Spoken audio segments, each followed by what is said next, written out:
Hello అండి, అందరికీ నమస్కారం. Welcome to Prabhavati diaries. ఈరోజు మనం చేయబోతున్న వంట ఎండు కొబ్బరి బీన్స్ కర్రీ. మనం ప్రాసెస్లోకి అనేది వెళ్ళిపోదాం. ఫస్ట్ స్టవ్ వెలిగించి ఆయిల్ పోసుకొని దాంట్లో మనకు కావాల్సింది ఆవాలు, జీలకర్ర కొంచెం వేగిన తర్వాత కర్రీ లీవ్స్ అనేది వేస్తాము. వేసుకున్న తర్వాత కొంచెం క్యాష్యూస్ అనేది వేస్తాము. అది ఆప్షనల్, మనం వేసుకోవచ్చు లేకపోతే ఏం అవసరం లేదు. అది అంత పెద్ద నీడెడ్ ఏం కాదు. అంటే వేస్తే కొంచెం అట్రాక్టివ్గా అదిగా బాగుంటుంది అండ్ కిడ్స్ కూడా చాలా ఇష్టంగా తింటారు. It's optional, as you wish. మీరు వేసుకుంటే వేసుకోవచ్చు, లేదంటే లేదు. అది వేసుకున్న తర్వాత మొత్తం అంతా మిశ్రమాన్ని అంతా కొంచెం కలుపుకొని కొంచెం పచ్చి వాసన అంతా పోయేదాకా గోల్డిష్ బ్రౌన్ వచ్చేంత వరకు ఉంచుకోవాలి. ఆ తర్వాత మనం కట్ చేసుకున్న బీన్స్ని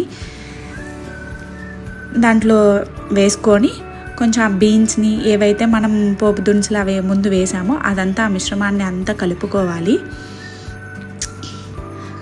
కొంచెం కలుపుకున్న తర్వాత మనం మగ్గడానికి సాల్ట్ అనేది బిఫోరే వేస్తాము. కొంచెం సాల్ట్ వేస్తే ఏంటంటే కొంచెం ఫాస్ట్గా అవుతుంది, తొందరగా మగ్గిపోతుంది. ఆ వాటర్ కంటెంట్ అనేది కూడా చాలా ఫాస్ట్గా వస్తుంది. సో సాల్ట్ కూడా వేసుకున్న తర్వాత మొత్తం అంతా దాన్ని కలుపుకొని ఒక 7-8 మినిట్స్ అట్లాగా ఉంచుకున్న తర్వాత అది ఏమవుతుందంటే కొంచెం వాటర్ కంటెంట్ అంతా వచ్చేసి తొందరగా మగ్గిపోవడం వస్తుంది. సో మనం బాగా కలుపుకొని అంటే కలిపే విధానం కూడా మనకి రావాలి. కొంతమంది ఏం చేస్తారంటే ఎట్లా పడితే అట్లాగా కలిపేస్తారు. అట్లా కాకుండా సైడ్స్ నుంచి కలిపితే ఏంటంటే మనకి బీన్స్ అనేవి ఇరిగిపోవు, మనకి ఎట్లా అయితే ఉన్నాయో అట్లాగే ఉంటాయి అండ్ బాగుంటుంది కూడా. కర్రీ కూడా ఏవైతే మనం ముక్కలుగా ఏవైతే కట్ చేసామో అవంతా చాలా బాగుంటుంది. సో వన్స్ ఒకసారి వాటర్ కంటెంట్ అనేది మనకి తెలిస్తే అది కింద ప్యాన్ అంటుకోకుండా మళ్ళీ ఇంకొకసారి అట్లా చూస్తూ కలుపుకుంటూ ఉండాలి. లేదంటే ఇది ఫ్రై కాబట్టి మనం కలుపుతూ ఉండాలి. తర్వాత మనం కావాల్సిన స్పైసెస్ ఏవైతే ఉన్నాయో ఫస్ట్ మనం వేస్తాం. పసుపు వేసుకుంటాము. దాని తర్వాత కారం అవన్నీ వేసుకుంటాము.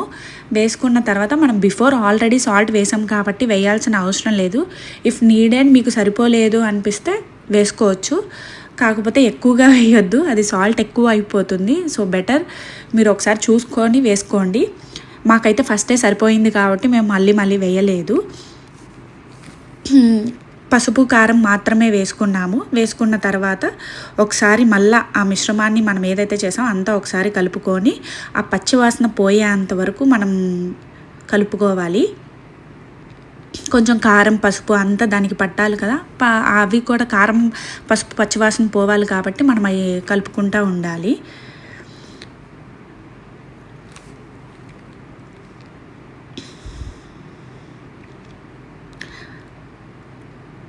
ఆ తర్వాత దీంట్లో మెయిన్ ఏంటంటే మనకు కావాల్సింది